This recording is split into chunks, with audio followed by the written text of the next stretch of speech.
So today I want to talk about what is a multi-generationally mixed person. And the first thing I'll say is it is an adjective, not a noun. So it's simply describing a type of mixed person. For example, a biracial person is generally considered to be a person with one parent of one race and one parent of another race. However, if two biracial people have a child, or there are multiple generations of people having children, what do you call them? Most people would not refer to them as biracial, even though the census or researchers might, but that wouldn't be the general consensus. So the term multi-generationally mixed covers persons of this ancestry. It simply tells how someone is mixed. So for example, like I said, a biracial person has one parent of one race, one parent of another. A multi-generationally mixed person might have two biracial parents.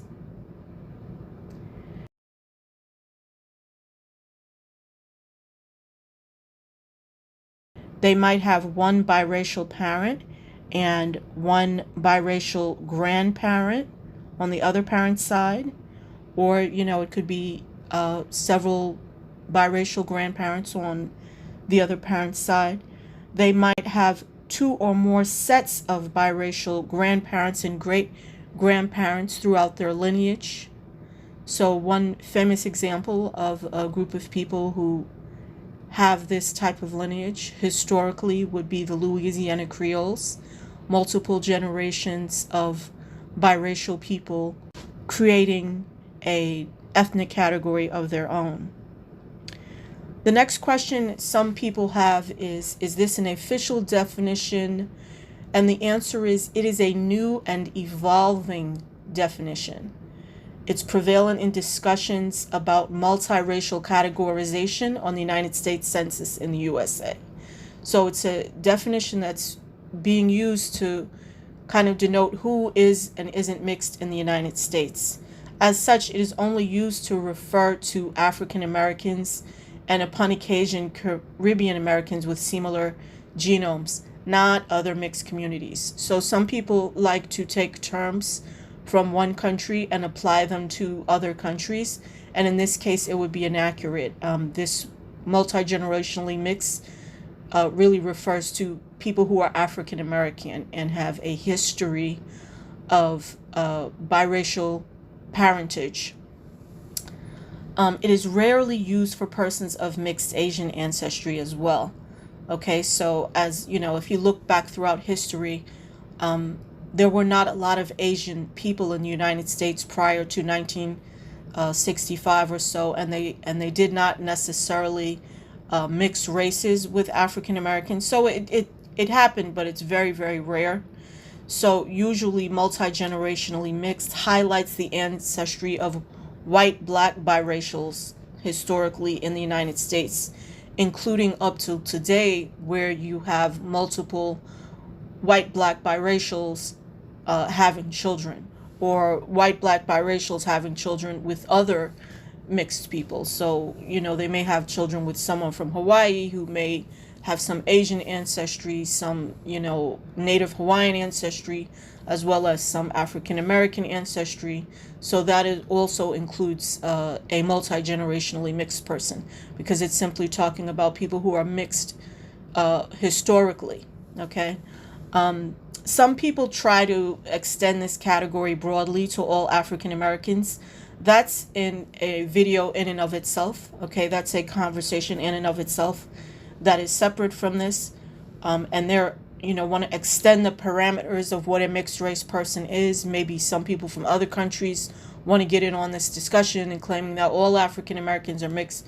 But the parameters I'm utilizing and the parameters that are usually utilized are the previous parameters that were defined in the census of 1920 and 1930 and so on, before the one-drop rule took effect.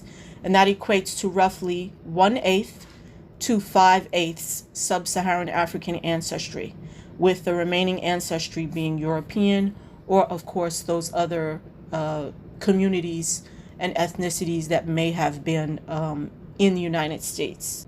And this equates to specifically 12% to 63% sub-Saharan African ancestry. Are they similar in phenotype to biracial people? The answer would be yes. Usually they are mistaken for first-generation biracial people.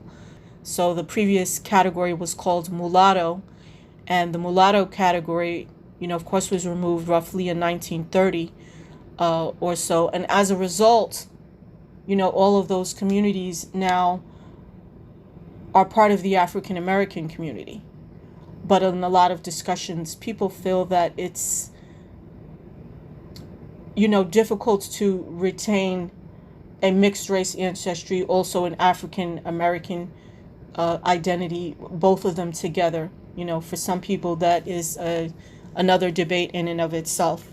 The last thing I want to add is that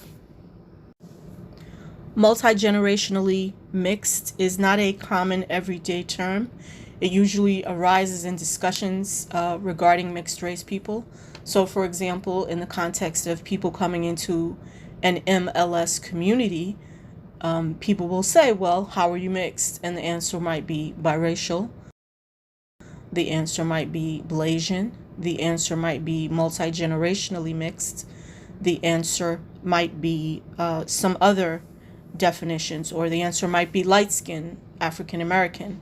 So these are some of the ways that people might describe themselves, and it's simply a descriptor. But thank you for watching this video. Please like, subscribe, and share.